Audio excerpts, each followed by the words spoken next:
Hello to all. Here today in the Tier 8 Tech Tree Japanese aircraft carrier, the Shoukaku.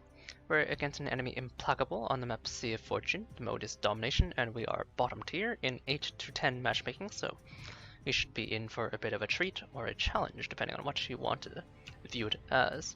Anyhow, as I launch my rocket attack planes, the Shindenkai, we're against a Georgia, Lion, Alsace, Tirpitz, as well as the Implacable, of course. So Lion and Tirpitz, pretty easy to Citadel, Alsace and Georgia possible, but a bit more challenging. Des Moines, Salem, Alaska, Iden, Amalfi. So everything except the Alaska and potentially the Iden, easy to Citadel. Iden is a bit too thin to Citadel reliably. Alaska's a bit too well protected to Citadel reliably with the Shoukaku. And then gearing Kitakazi. Alaska definitely Citadelable still, by the way, but it's just not that reliable. Gearing Kitakazi spawning here and here from the looks of it, so on the two border caps. Anyhow, getting back into the match so I don't stay tab visioned. Scouting with my N1K2 Shindenkais. These are of course the 3x3 rocket attack plane setup, familiar to the Shoukaku, the upgraded plane. They have rockets of 28mm of penetration. With 2200 alpha, 6 rockets per plane means 18 rockets per wave. We do find the gearing, which has its AA on. These rockets are going to be somewhat useful this match. Someone has popped a defensive fire. Not sure if that's the gearing himself or somebody else for him. It's gonna let him slide into that rocket attack pass. Probably the Salem actually, based on the proximity. Now you can see based on how much AA there is around me, that 6,000 hit on the gearing, well, useful is going to cost me that squadron. Amalfi beaches himself, and so given that information, I'm going to go after him. Launching the APDBs. Or armor-piercing dive bomber, if that colloquial is unfamiliar to you. Amalfi. So you can see that the A is going to be thick. It's not thick yet, but there's already a Salem heading toward him, an Alsace, and a Tirpitz. Now, we do get a brief glimpse of him from my destroyer scouting. As we're heading toward him, he has unbeached himself. It's going to be a chase. So it might actually be easier at this point to hit the Des Moines. He's basically straight ahead of us.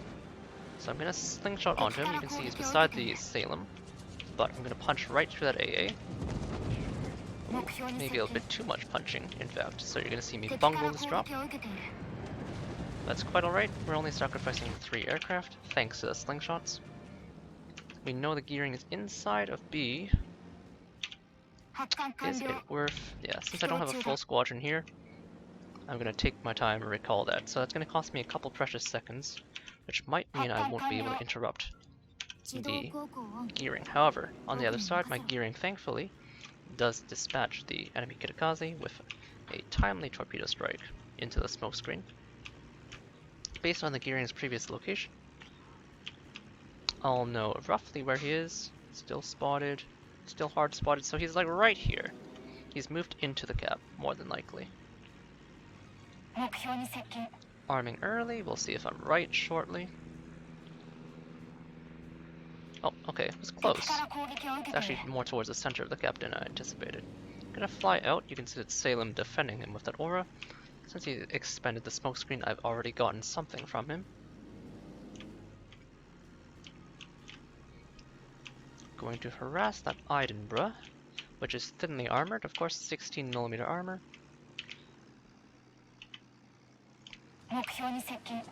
He has reversed off the rock, which means he'll be almost completely immobile. Swoop out and away to the north.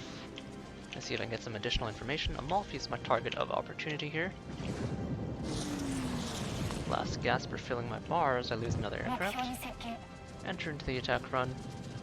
Might only hit him with 1 rocket at this point. No rockets, apparently. But it's quite alright. You can see that Tier 10 AA is definitely shredding my aircraft, but not to worry. We have plenty of reserves left outside of the rocket planes. Now, I'm going to relaunch with my torpedo bombers. These have This is a 2x5 setup of the Ryujo attack plane. Accelerates up to 177 knots. Launches a torpedo that hits for 7200 alpha. Now the reason I'm scouting here is to just check and see if the gearing's left. You see just now I got spotted, so he's basically still inside my detection radius, only just having recently left. And indeed, he pops up. It's reversing in for some reason. He's going to accelerate, so I'm going to come around, pop my heel, as I'm inside the Des Moines aura. Des Moines' busy, so he's probably not going to be paying too much attention, but I want this gearing. You can see he's moving in quite a predictable path. Arm out quite early. Okay, he's moving back in toward the cap, which is actually in our favor, because that brings us away from the AA. Lead him a little bit, force him to move straight. He's going to hug this wall and turn outward, almost certainly. So with that in mind, turn to follow. Now this would be easier if I dropped a fighter. But we're gonna have to go blind because I forgot to. It's almost certainly hugging that wall. Okay, or he didn't move at all and got stuck, potentially. Oh, he's in the smoke, okay. Interesting. He managed to slip into that smoke screen, but it is dissipating, so I'm just gonna cancel the attack.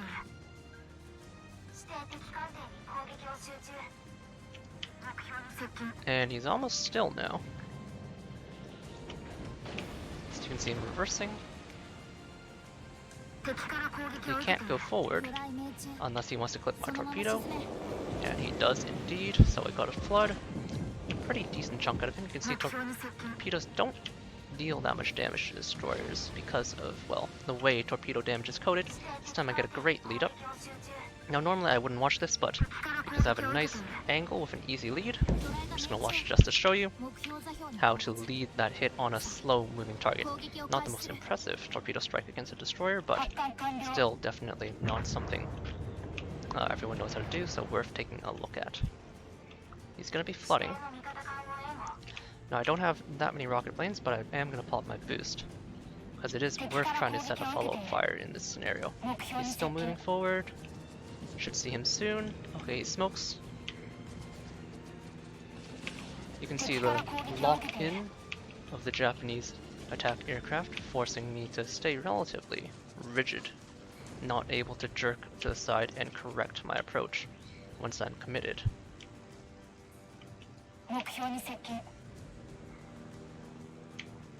Ooh, okay, he's trying to escape.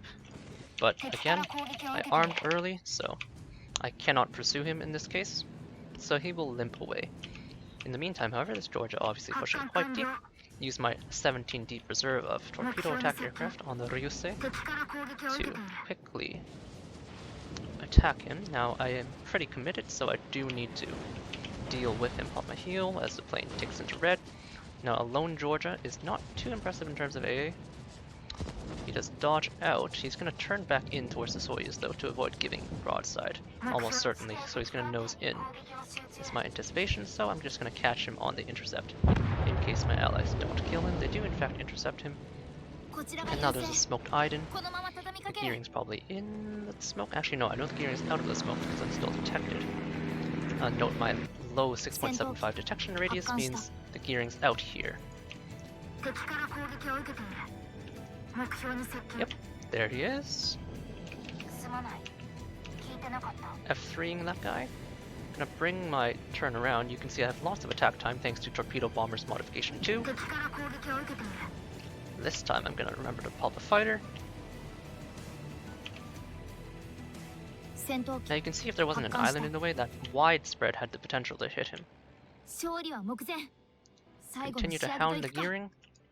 This gearing player has demonstrated some competence, but I'm also demonstrating competence. He should really turn a little more violently here to throw off my aim.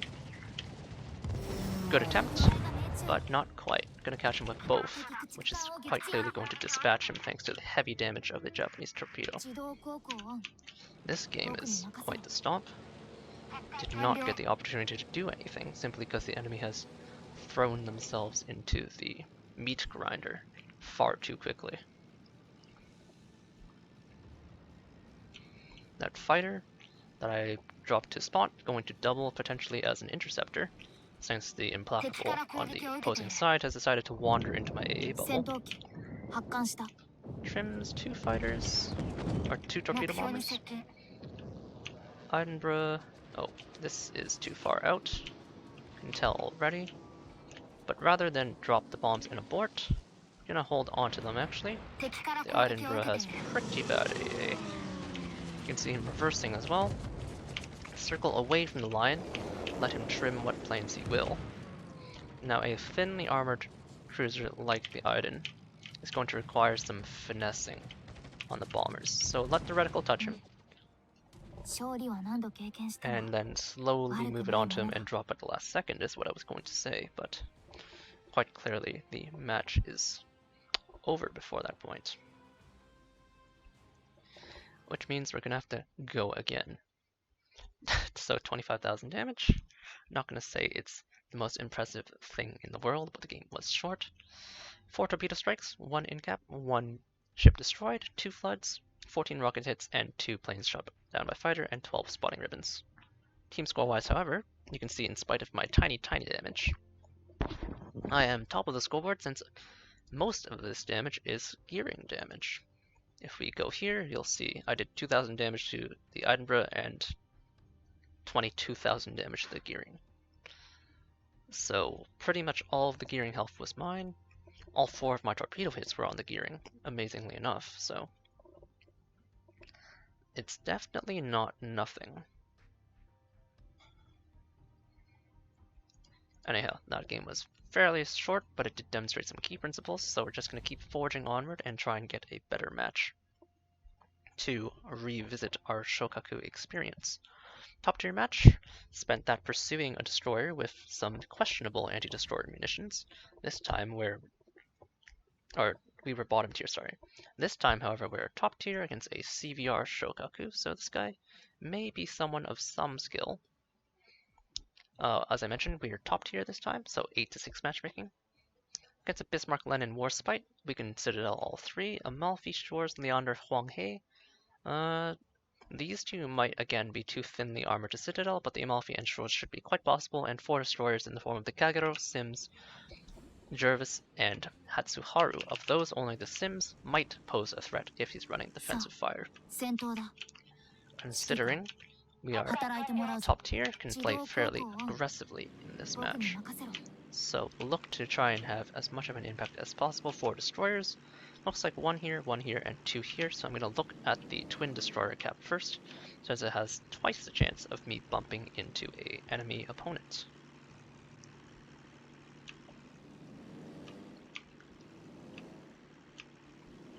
Just cruising along with the Shindenkais. Fairly fast aircraft, reaching up to 191 knots, as you can see there, thanks to the Japanese trait of getting superior speed out of their speed boost. Cruising along, just now spotted, which is about correct. You can see where my destroyers are, so that tells you approximately how far the enemy destroyers should be from the cap. About 1 square out now, so we're about 3/4 of a square in, so if they push just forward, they should be just about cresting this area. So I'm past that point now, so I'm going to swoop back in. We find the Kagero first. I'm going to look for the second one. There's the Sims.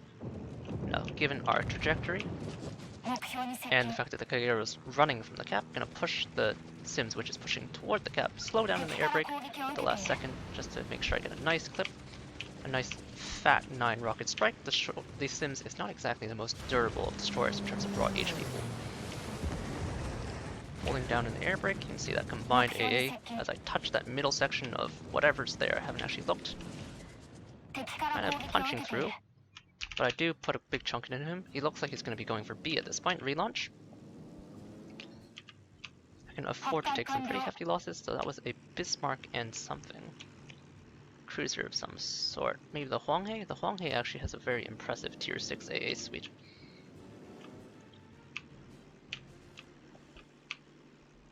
Yes, it does look like it was indeed the Huanghe. Going to continue to push further forward since we have quite firm control of C. The Sims should be just about rounding the corner now. Going to stay behind the mountain range for as long as possible to avoid giving him any information. And as you can see, we catch the Sims rounding the corner. This time without any AA escort. Oh, a little over, as you can see, a little too high, so not a perfect hit, flying again over the Hwanghae and Bismarck. So this should be fairly painful. Hold down on the air brake to get a tighter turn. However, this time we don't have to do as much probing, because we know approximately where he is. And in spite of having expended many of our rockets, we do chunk out the Sims for 13,000 of his health. He's down to 470. So almost dead, easily focusing him out.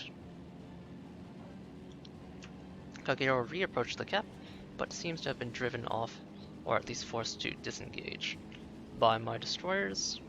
I see one set of Kagero torps. Unfortunately, on the other side, the enemy Hatsuharu does dispatch my Gaede. Not spotted, still using that radius, so I know he's inside the smoke completely. So we'll try a little bit further back than where he is, anticipating that he'll have reversed. Drop a fighter. Gonna hunt that Hwanghae. Don't find him, instead I found the shores. Oh, okay. The Akatsuki torps find him instead. Pop the heal. You can see his low tier ships. I can wait a very long time to pop my heal.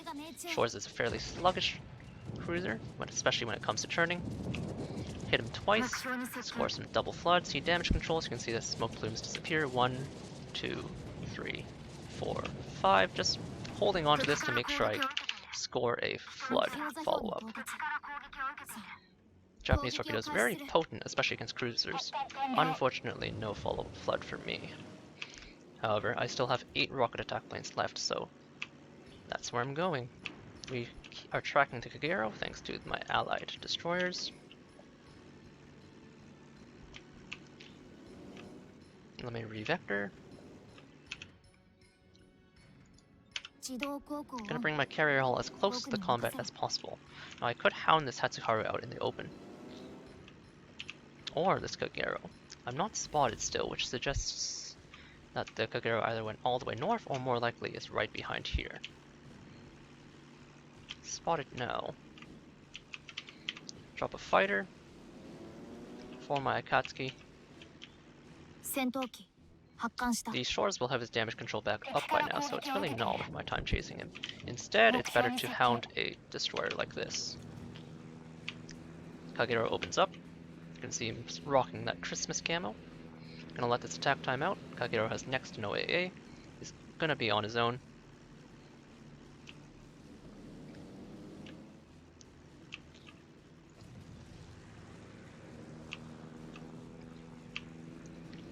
And hopefully now I can catch us up into this match. Nice 7 rocket strike on the first pass. You can see the Kagero is still spotted thanks to his gun bloom. Now my goal here is to let the Akatsuki cap. Don't really care about necessarily killing. I'm getting flamed for playing carriers, I'm sure. I haven't read that message yet, but all I saw was CV. Someone's typing very fast. Someone's shores, I guess.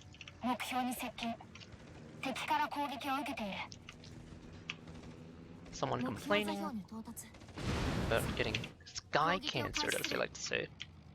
Anyhow, we've driven off the Kagero from the cap, so hopefully the Akatsuki can take it. Now let's demonstrate these Shoukaku DBs against this Bismarck. He's fairly isolated. Amalfi's smoking here. Bismarck gonna make my life difficult because he's turning outward to try and expose his secondaries and guns. So I'm gonna actually follow behind, trailing out of the Bismarck's AA.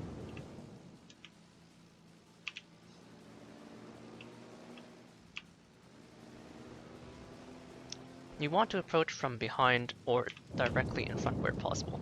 Behind is better though because it's easier to adjust for any maneuvers your opponent is making. Now I did hit a Bismarck flak there, which as you saw resulted in me almost immediately losing 2 aircraft. He's turning in to match the terrain, so just turn in to compensate. Well, my carrier is spotted, so that tells me some problems anyway. Back to my drop. I'll respond to that strike after the strike. 2 citadels. Oh, actually I think it's just Amalfi. Okay, well, we'll deal with the Amalfi first. I cannot ascertain whether or not it's the Amalfi spotting me, but based on the sudden nature of the spotting after the Amalfi popped out of his creeping smoke, or full speed fuel smoke, whatever you want to call it, I'm gonna say it was the Amalfi.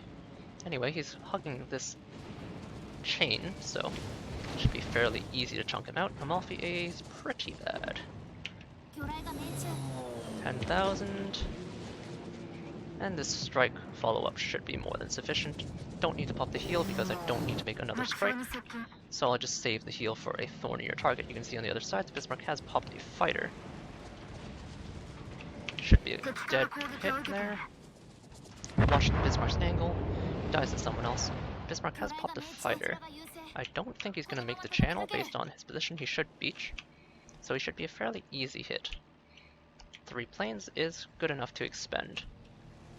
His AA probably kills that yellow health plane on the way in anyway, so it's not going to do much other than refill my last gas. We can see him starting to accelerate and relaunch there, right as the fighter tags, but it's not going to have anything to tag.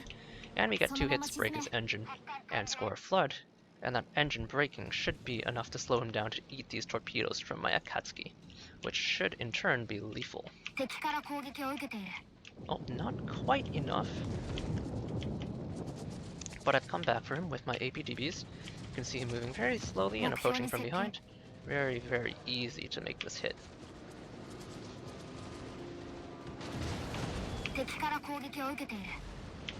One hit into the citadel space. Gonna attack the Lenin because of the fighter patrol. You can see the enemy carrier dropped a cap patrol fighter.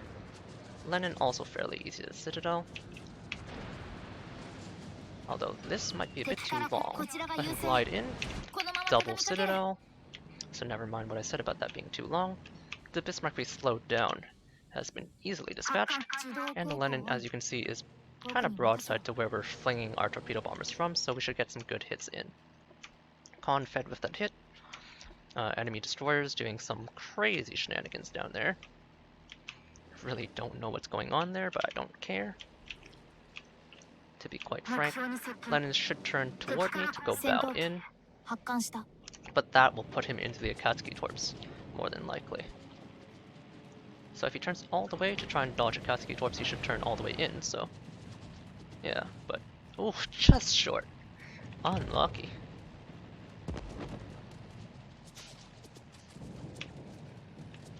So he's turning.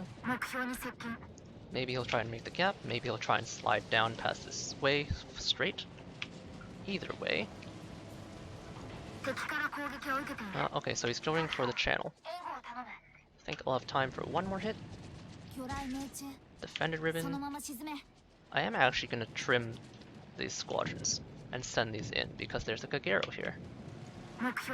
So I can't make the Lenin hit here, there's not enough space anymore. But I can look for the Kagero with these 5 planes. Gonna get a lock on, but more importantly, as the planes lock me on, at the last second I got a glimpse of the Kagero, which will give me the information I need to make an attack. I'm gonna defend my cluster here. They're gonna be needed to defend me from the Lenin. Kagero should be still... oh no, he exited the cap, so he's just right there. Right here where my cursor is. Arm the attack. Where are you? Misled by a little bit, remember that hard lock-in, but there's nothing to stop me from just waiting it out. Kagero AA is not going to stop me, nor is Lenin AA. He's going to hug the island, or he's going to turn out. Just let the attack bleed. Turn in. If he hugged the island, this is going to be the hardest possible strike. If he turned out, well, he's going to be in trouble. He indeed did hug the island, as predicted. Looks like he's reload booster, otherwise there's no reason not to pop a smoke screen. My aircraft carrier is spotted, but we're going to finish off this Kagero first. As you saw, last strike got a pretty good hit, so just need one small rocket attack to dispatch him.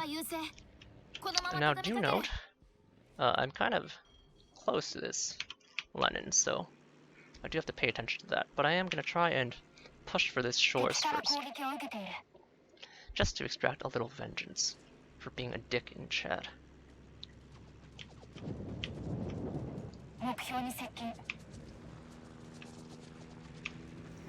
Okay. I lose an aircraft, making this very not worth it. Okay.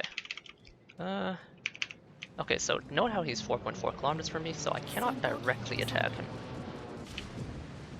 So I'm gonna come out after launching the planes, then I have to circle around, so he's gonna get a blast off on me, so hopefully he doesn't one-shot me. And only now can I make an attack. This is of course because of the arming distance of my torpedoes, and the fact that the planes cannot be easily controlled shortly after leaving the carrier. Hopefully I hit that? Okay, I was concerned that I wasn't going to, but I did. Given the Shores' position and the Jervis' position, just gonna go after.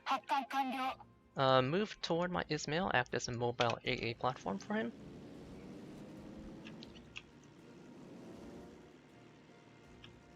Gonna kill the Shores with multiple rocket attacks, and then I'm gonna get flamed in chat for it, I'm sure. Calling it now, just for the record. Let the record show that I called that he was going to be real cheesed in chat. I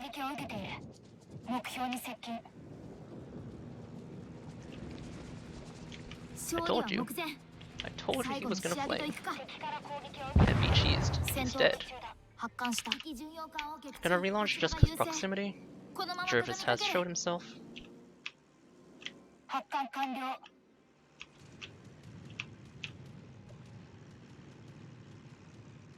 In this game, obviously, we're having much greater impact with our high cal and confed already. He should go toward the cap. So I'm turning in, and he's along our anticipated pathway.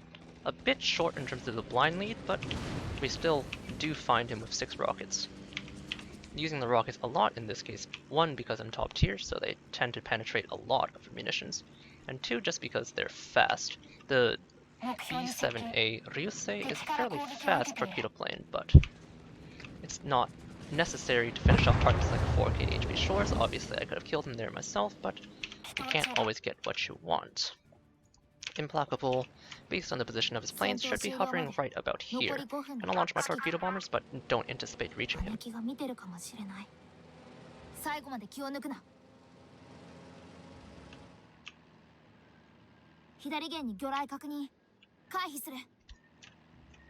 Shores player talking nonsense, but really, people like this are not even worth responding to.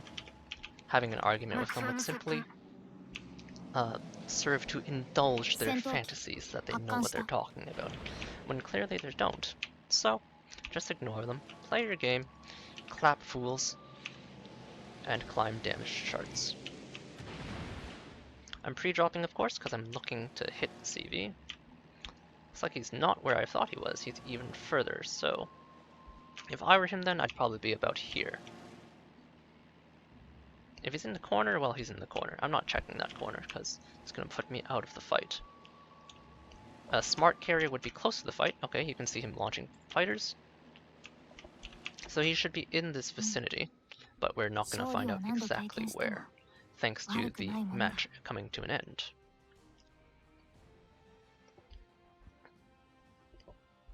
Anyhow, this time top tier, so a bit of a contrast with our previous game. Nice final flight of 6 Ryuseis cruising over the horizon. So this time, quite a bit more damage than last time, 132,000, 10 torpedo strikes, 7 bomb hits, 3 incaps, or 3 planes shot down by hull, 5 incaps, 3 kills, 5 fires, 3 floods, 5 citadels, so of 7 bombs launched, 5 citadels, 4 defended ribbons, 3 target hits, 8 spotting ribbons, 72 rockets hit, as I mentioned as well toward the end of the commentary. Plenty of rocket abuse here. Of 72 rockets launched, 70 pens and 2 non-pens, so you can see what kind of impact being top tier has on the efficacy of rocket attack planes, and 2 planes interdicted by fighter. Team score wise, unsurprisingly, I'm top of the scoreboard at 2300, well above my next highest at 1490. The Lenin, who we did dispatch toward the end of the game, was having a good game, but you know, we decided to end that, obviously impacting his team's efforts much more significantly than the rest of the enemy pack. Detailed report wise, you can see fair damage onto a bunch of targets. There's that Bismarck that we crippled with torpedoes and APDBs, and as you can see, this is reflected in the score. When you use your APDBs at a relatively good pace, they have enormous alpha damage, so even though I only landed 7 bombs, it dealt 41,000 damage, whereas 10 torpedoes, which are much more consistent and versatile to land and use, dealt 50,000. Of course, the Shoukaku as a Japanese carrier has excellent aerial torpedoes, so frequently this will be your lead damage score, as in this case, but in some games you will have the odd game where you use your APDBs to score most of your damage. So sometimes APDBs will be higher. 38,000 rocket damage is a relatively high portion, but is not unusual for a top tier game. As you can see, I launched 204 rockets, so it's kind of to be expected. Apparently, I fired 3 secondaries and they did 300 damage, so it's something, I guess. And then fires and floods contributed minimally, but Japanese carriers do not care at all about dots. They will simply kill you the good old way. Bismarck and Lenin tried to take my life with a variety of shots. You can see the Lenin landed 9 out of 9 shells when he shot me at 4.4 kilometers, showing off that Russian battleship dispersion. Credit-wise, I'm running on premium account with a default perma camo, and that is about it.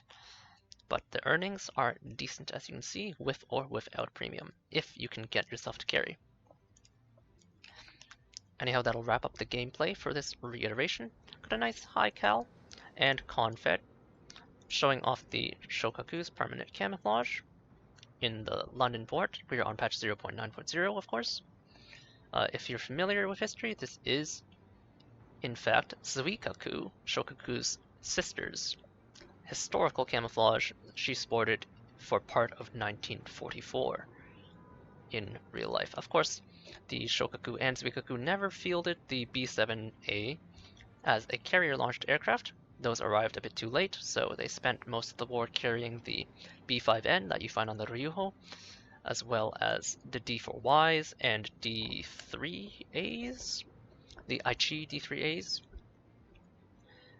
and the D4Y, probably 2s and 3s, so the D4Ys found on the Kaga and the Ryujo, and the A6M2 and A6M5 models of Zero, as well as, I'm sure, the M3s and M4s at various stages.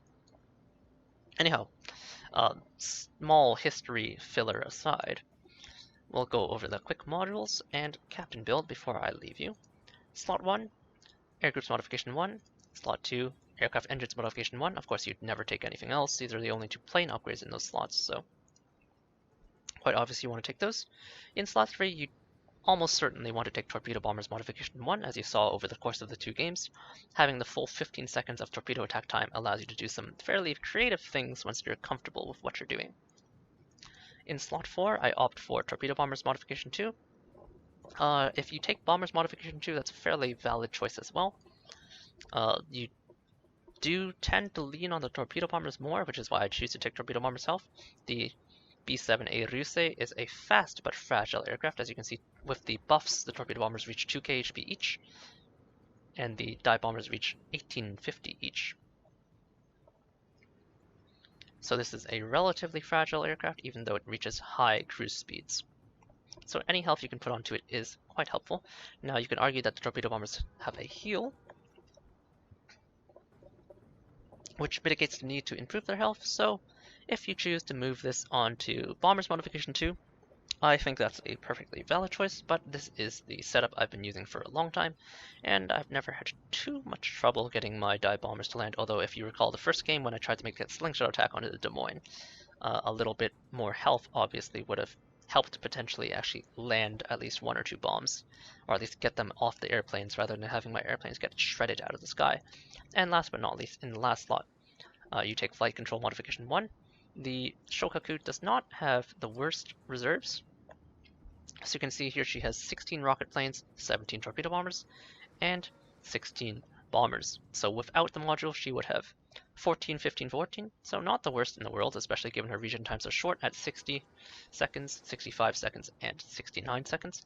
However, the +2 deck space is pretty nice to have, especially when you're bottom tier, like in that first game. Now, that first game was so short that I did not have to stretch my reserves, but trust me, you're going to want those extra planes when you're bottom tier, if the game does not go as smoothly as the first match did. Concealment systems is nice to have. It would drop your torpedo bombers down from 6.75 to 6.07 kilometers stealth radius, for example, and would bring your already excellent 10.8 kilometer detection down even further to something like, I think, around 9.9, so just about 10 kilometers. Flag-wise, I don't run any flags, but if you do want to, you can run fire flags for your rocket planes and AA flag, and potentially speed flag as well for your hull. But I honestly don't think running flags on carriers is at all necessary, at least not on Japanese carriers. Oh, and you can also obviously run flood chance for your torpedoes, but do as you will. I never play my Japanese carriers with flags, though. Captain-wise, I'm using my same old Shoukaku build. So this is a sidestab build. Now, I have in the past run Hakuryu builds without sight stabilization, where you'll see these 4 points allocated into plane speed, direct center, and priority target, just because you have nothing else to put it into. However, this is my preferred Shoukaku build. So first, take your core 9 skills, air supremacy into torpedo acceleration into probably flat 10% versus 350 flat. I'd probably take survivability expert first and then aircraft armor, but take these 9 points first. This is your priority. It's pretty difficult to play a carrier without these 9 points. And then after that, probably last gasp for your 10th point, and then concealment expert, improved engine boost, and then for me, sight stabilization, since it's more of a luxury than a necessity, would be last in this build. This is, of course, the same build I'm running on my Haku right now, but as I iterated just previously as I was going over the build, you don't have to run it. My Haku captain is currently on my Kaga. You can see specialization Hakuryu, so I'm running identical builds for the Shoukaku and Hakuryu at the moment.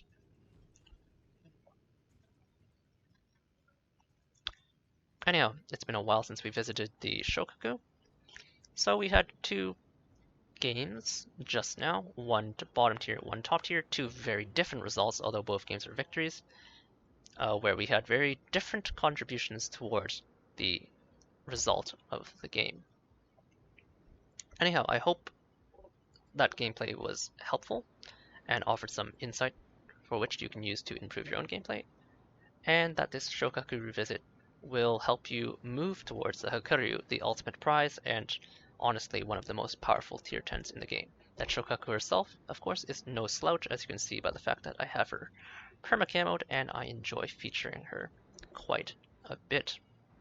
That'll be all for now, and I'll catch you all later. Cheers!